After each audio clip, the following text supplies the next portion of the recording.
inmerso en una situación de hiperregulación por parte de los organismos de control, que lamentablemente toda esta burocracia lo que ha hecho es que las ofertas académicas de nuestras instituciones no puedan salir de una forma eficiente para poder cubrir las necesidades de los estudiantes y de los campos laborales.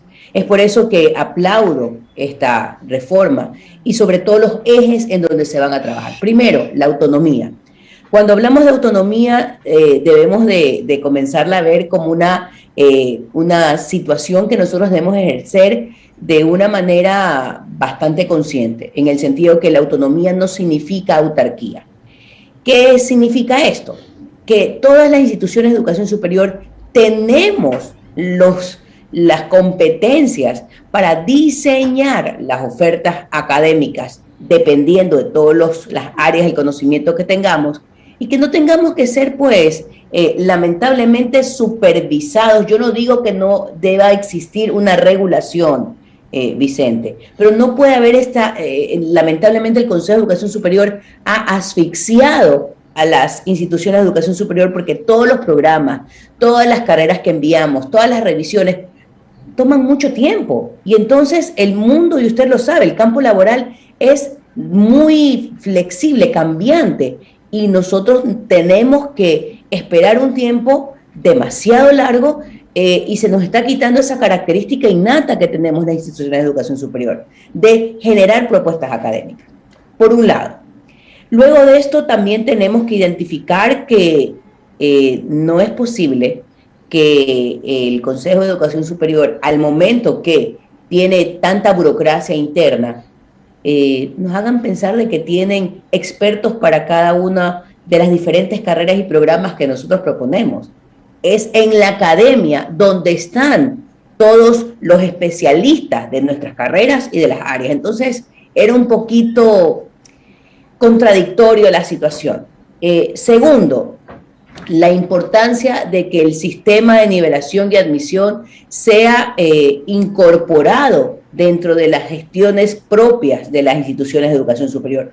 Todo esto nos va a comenzar a dar este marco importante y devolver esas competencias a las instituciones de educación superior. ¿Por qué? Porque nosotros sabemos, Vicente y Radio Escuchas, que al año ha existido 200.000 aspirantes para ingresar a la educación superior. De estos 200.000 aspirantes, únicamente tenían cupo 90.000. Y la pregunta, Vicente, y todos lo sabemos, ¿y qué pasa con los 110.000 estudiantes que no pudieron ingresar por un cupo? Uno. Dos, tenemos en este momento aproximadamente 500.000 estudiantes que no han podido acceder en los últimos años a la universidad, que no han tenido cupo, y que lamentablemente puede ser que un porcentaje bastante significativo de ellos estén en una categoría de ninis, o sea, ni estudian ni trabajan. Y hoy en día, el país, ¿qué es lo que necesita, Vicente? Trabajo. Y los institutos técnicos y tecnológicos somos la posibilidad que permite que un estudiante, que un ciudadano, se forme en 2 años y puede integrarse de manera inmediata al campo laboral. Y esto permite fortalecer la matriz productiva, los campos profesionales, dinamizar la economía y, sobre todo, generar un empleo digno y una proyección digna de la vida. Doctora, ¿por qué se quitó todas estas posibilidades, todas estas competencias a las universidades en su momento? Lamentablemente se quiso y se diseñó un sistema donde querían manejarlo todo, donde aquí estaba la situación de yo manejo esto, me reparto ciertas situaciones, ingresan personas con una idiosincrasia que querían implantarla dentro de nuestros claustros universitarios. Hubieron estos, no en todas las instituciones, hay que resaltar, pero existieron estos concursos de merecimientos y oposición que comenzaron a ingresar a una cantidad de personas que en un porcentaje importante no cumplían, Vicente, con los perfiles. También esta situación de haber puesto que los rectores tenían que ser PhDs. Comenzaron a generar todos estos programas de reclutamiento de académicos. y que no es bueno, porque también yo sí quiero decir que en la reforma nosotros también desde la academia estamos solicitando que se revise ese tema. Vicente, ¿por qué un rector tiene que ser PhD? Un PhD se forma para investigar. No estoy diciendo, ojo, yo soy PhD, no estoy diciendo que no somos importantes, somos vitales para el desarrollo de la investigación, la innovación, ¿verdad? Pero un rector lo que tiene que saber es de gestión administrativa académica, porque si no se va a tener que llenar de este séquito de asesores que lamentablemente lo van mal orientando, y es por eso que no pueden a veces en algunas situaciones dirigir universidades públicas grandes que sirven a la ciudadanía. Entonces, nosotros tenemos que comenzar a ver que este sistema fue una organización organizada para el desorden. Miren lo que estoy diciendo, una organización organizada para el desorden, de tal manera que como ellos tenían todas las competencias, ¿verdad?, tomaban decisiones a otro nivel y simplemente bajaban automáticamente todo lo que ellos querían decidir, y lamentablemente muchas universidades públicas cayeron en esta situación. Doctora, usted me ha hecho recordar algo. 19 minutos para las 8 de la mañana, 19 para las 8. Yo creo que en Ecuador, y usted me rectifica por favor si no estoy equivocado, hasta hace unos 15 o 10 años, 10, 15 años, no existían administradores de hospitales, sino que a los hospitales se enviaban doctores. Problemas tenían porque no eran administradores de hospitales. Es lo mismo lo que usted nos está diciendo aquí, mi querida doctora. Así es, Vicente. Nosotros dentro de la parte académica tenemos varias aristas, y una de las más importantes es la gestión académica y la gestión administrativa. Y una persona que dirige una universidad, y es lo que usted dice, el ejemplo que usted está dando, puede ser un excelente médico, pero no tiene competencias administrativas. Entonces, lamentablemente, puede ser brillante en su área, pero esas competencias no la tienen. ¿Y qué es lo que hay que hacer? Y vuelvo a insistir, se comienzan a contratar este séquito de asesores, y discúlpenme, para que alguien sepa manejar una institución, debe saber cómo se hacen las cosas. No es posible de que uno solamente pretenda ser una cabeza principal de una institución de educación superior por papel, y las decisiones y la estrategia y todo lo que se tiene que desarrollar desde el punto de vista de la inversión en la investigación, por ejemplo, de la inversión en infraestructura, de tomar en cuenta la capacidad, la infraestructura instalada que debemos de tener. Por eso es que la educación superior en este país lamentablemente no ha sido planificada, porque las personas que la han ejecutado los últimos 14, 15 años no han tenido esas competencias de planificación y poder prever de una forma responsable las necesidades de una sociedad que necesita un ingreso y que lamentablemente nadie se lo planteó. Hablan del presupuesto que no. Señores, si usted no sabe manejar la parte administrativa, no va a poder manejar un presupuesto. Es una gran verdad, lo ha dicho tan claro usted, doctora.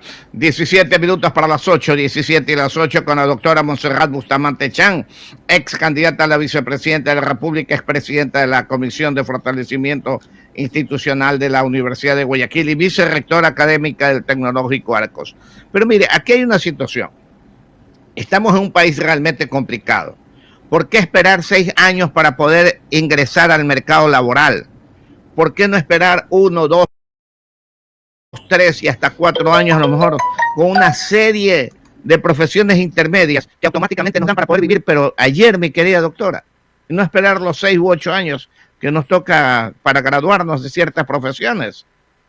Vicente, la estructura de la educación superior tiene el primer eslabón, digámoslo así, que son los institutos técnicos y tecnológicos, que funcionan en todas partes del mundo y que son el campo donde los estudiantes que tienen la necesidad, porque nosotros tenemos que ver la educación en base a 3 grandes aristas. Primero, la necesidad que tiene una sociedad de formar especialistas, técnicos, todo lo que tiene que ver licenciados, ingenieros en los campos laborales, porque también hay otra cosa, es que hay demasiados abogados, demasiados médicos, demasiadas personas que estudian administración y no hay tantos espacios. Entonces nosotros también tenemos que comenzar a revalorizar y fortalecer esas carreras y estas instituciones como los institutos técnicos y tecnológicos que en 2 años formamos al ciudadano y que inmediatamente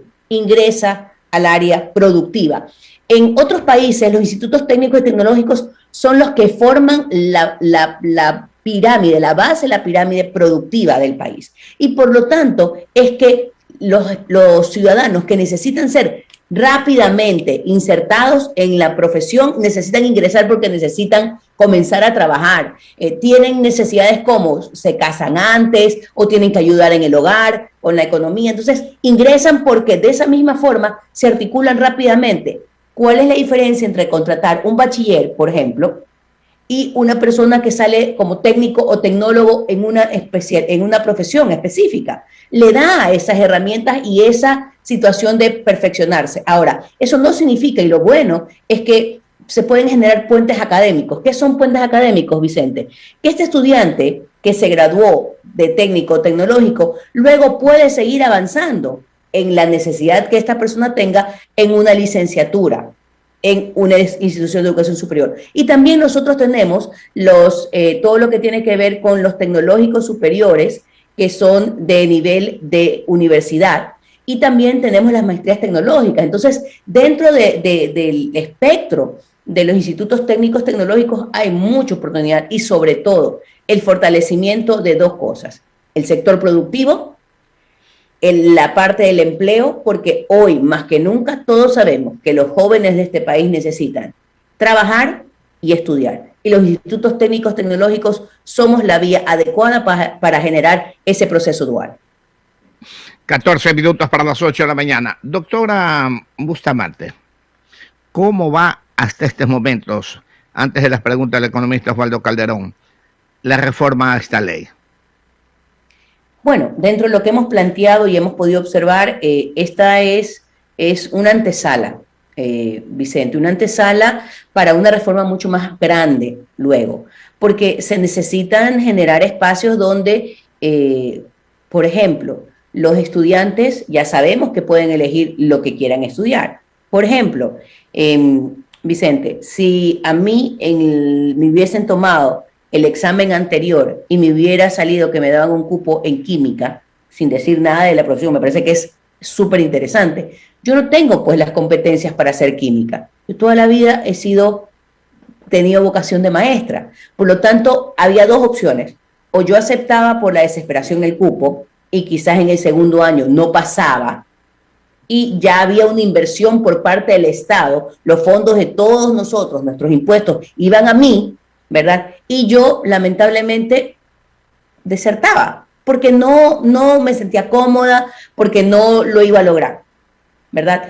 Ahora el estudiante, a través de esta prueba Transformar, primero se le hace su examen vocacional, que eso es tan importante para poder guiar, porque cuando nosotros salimos del colegio necesitamos orientación. Y segundo, ya no está este examen, que era una situación que muchas veces yo creo que ni las personas que lo desarrollaron lo podían responder. Por una parte, entonces el estudiante va y ya está orientado hacia lo que quiere estudiar. Y eso genera ya un mejor manejo del recurso, porque estamos hablando de que los presupuestos listos, de la parte pública, manejemos bien el presupuesto, pues. Sepan manejar bien el presupuesto. Hay ciertas universidades que indican que se le ha bajado el presupuesto, pero las instituciones privadas, nosotros becamos de nuestros fondos, de nuestra autogestión, de nuestra forma de administrar. Por eso es que sigo haciendo este hincapié. Administración educativa. Entonces, nosotros desde las instituciones privadas, nosotros becamos. Entonces, ¿cómo las otras instituciones que también son privadas, no van a poder ajustar sus presupuestos para? Yo considero que en este momento todos tenemos que estar poniendo el hombro, como se dice, para sacar a la educación superior. Tenemos la autonomía, que va a ser una realidad desde el punto de vista del desarrollo de la oferta académica, sin esa hiperregulación por parte del Consejo de Educación Superior y sin asfixiar el sistema. Dos, el Sistema Nacional de Admisión va a incorporarse de forma progresiva y paulatina a las instituciones de educación superior y eso va a permitir, ojo, que nosotros podamos tener una visión mucho más amplia de quiénes están postulando, cuáles son los perfiles que ellos tienen. Debe haber también dentro de la composición, la nueva reestructuración del CES, se está indicando que tiene que haber una secretaría técnica que sea un eslabón entre la educación superior y el Ministerio de Educación. ¿Por qué esto es importante, Vicente y Osvaldo? Porque necesitamos que los programas, que los currículos de los chicos, desde inicial hasta bachillerato, sean revisados, porque cuando se gradúan, lamentablemente no salen con las competencias y los perfiles para ingresar a las instituciones de educación superior. Entonces, este abordaje que se inicia como una antesala del proyecto con la reforma de la LOE va a permitir el fortalecimiento de todo el sistema educativo, tanto del punto de vista del Sistema Nacional de Educación y el Sistema de Educación Superior. Doctora Montserrat, el economista Osvaldo Calderón, cuando faltan 10 para las 8, le tiene preguntas. Economista. Gracias, licenciado. Doctora Bustamante, un gusto. A propósito de su última respuesta sobre la capacidad administrativa de los presupuestos, el comunicado público que hicieron no menos de 8 universidades privadas que muestra su nivel de incompetencia en la administración de los recursos, a propósito de las becas, de cofinanciamiento. Osvaldo, es que aquí tenemos que tener algo claro, o sea, la responsabilidad de entregar las becas desde el punto de vista privado no solamente es que damos un 10%, muchas instituciones de educación superior damos muchas más becas, pero eso depende de cómo yo manejo mi presupuesto. Entonces, yo considero que tenemos que comenzar a observar dentro de cada una de las instituciones privadas cómo se están manejando los presupuestos. Y todo se puede reestructurar. Nosotros no podemos dejar de apoyar a los estudiantes con becas. Eso es vital, porque muchas veces, y eso lo he podido comprobar de primera mano, es aquella persona que tiene la necesidad más intrínseca. Todos tenemos la necesidad de educarnos, pero son las personas que tienen otras vulnerabilidades las que más aprecian, estimado Osvaldo y Vicente, la beca y la cumplen y realmente transforma su vida. Las instituciones de educación superior estamos para transformar vidas y desde las instituciones privadas nosotros siempre... Sin duda, ese debe ser el espíritu, doctor Bustamante. Yo me refería de manera puntual a un comunicado que entiendo, usted también lo leyó, que de manera tajante, directa, decían no más becas. No hay posibilidad de cofinanciamiento. Así a rajatabla. No se puede decir eso. Por eso le digo, lo que tienen que hacer... Pero eso decía el comunicado, por eso le preguntaba yo, era el comunicado. El comunicado puede decir eso. La solución, porque nosotros podemos tener muchos obstáculos, pero tenemos que ver 20.000 soluciones. La solución es revisar los presupuestos. Es que no podemos decir, ya no damos becas y cerramos. No, le están coartando el derecho a educarse a personas que sí tienen las características. Otra cosa que también hay que aclarar, Osvaldo, es que ellos indican eso, pero no es que le van a quitar las becas a los que ya están cursando. Lo que ellos tienen que hacer, y de manera muy respetuosa, lo que digo es, revisen los presupuestos. Tiene que haber alguna forma de ajustarse. No es posible que no se dé las becas, porque vuelvo a decir, son instituciones privadas, no son instituciones públicas, son instituciones privadas, que se llaman, entre paréntesis, cofinanciadas porque recibían una ayuda por parte del Estado. Pero si eres privada y tú manejas tu presupuesto, tú lo reestructuras, es tu autogestión. Y nosotros desde las instituciones privadas, que nunca hemos recibido ningún tipo de ayuda por el Estado, lo hacemos sin ningún problema. Para muestra, un botón. Si no entendí mal, en una de sus primeras preguntas o respuestas al licenciado Arroba, usted hablaba de la autonomía universitaria y hablaba en función de las regulaciones, pero me parece que su principal queja era en función del tiempo, del plazo, el lapso que se toman las autoridades de control en estas regulaciones, si no entendí mal. Entonces, el problema no es la regulación como tal, sino la relación burocrática. El problema no es la regulación como tal, es la hiperregulación. El problema es la excesiva burocracia. El problema son la cantidad de obstáculos que nos ponen y en las instituciones de educación superior estamos, pues, los docentes, los académicos, que hemos sido formados para nuestras carreras y programas. Y usted me va a decir a mí, Osvaldo, que en el Consejo de Educación Superior tienen un especialista por cada una de las carreras que yo envío, o por cada uno de los programas que yo envío. Cuando los especialistas, los profesionales, estamos en las universidades, o sea, no tiene sentido. Tú no me puedes a mí decir que Pablo dijo que este informe de carrera le falta lo de aquí. Cuando yo voy a ver quién es Pablo, pues no tiene ni idea de ingeniería mecánica. ¿Dónde están los expertos? En las universidades. Y nos quitaron esa autonomía. ¿Para qué? Para, entre paréntesis, normar los títulos que desarrollábamos.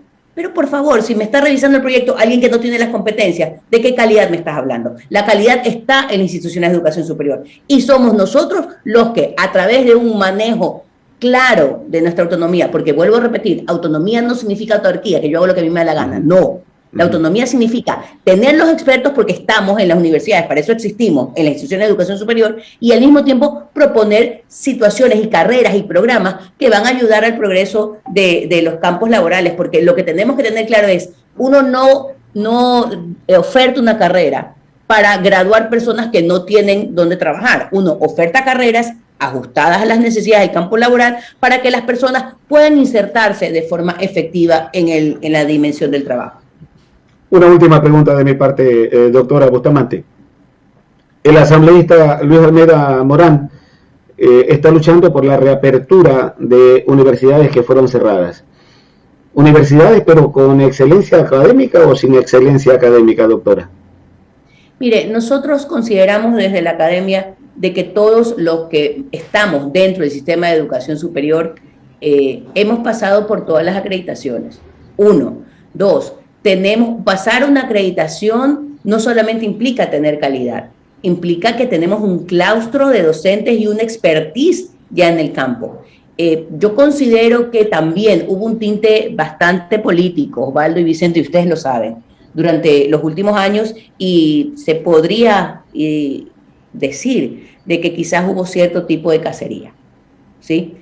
Yo considero que hay que revisar bien lo que se está proponiendo y ver cuáles eran las características que tenían esas instituciones. No obstante, en las que estamos, hemos podido batallar contra viento y marea y cumplimos de manera rigurosa la parte académica y los componentes de desarrollo, y estamos probadas de que cada una de nosotros, las que existimos en el sistema de educación superior, que somos 74 universidades, tanto públicas como privadas, hemos cumplido con responsabilidad cada una de nuestras situaciones de desarrollo académico. Es lo que le podría decir acerca del tema. Gracias de mi parte, doctora Bustamante, un fuerte abrazo, muy gentil. Licenciado. Un fuerte abrazo. Doctora, le agradecemos inmensamente esta intervención suya, esta entrevista que realmente ha sido importantísima para la educación del país. Muchísimas gracias, muy buenos días con todos, excelente inicio de semana. Hasta luego. Muchas gracias a la doctora Montserrat Bustamante,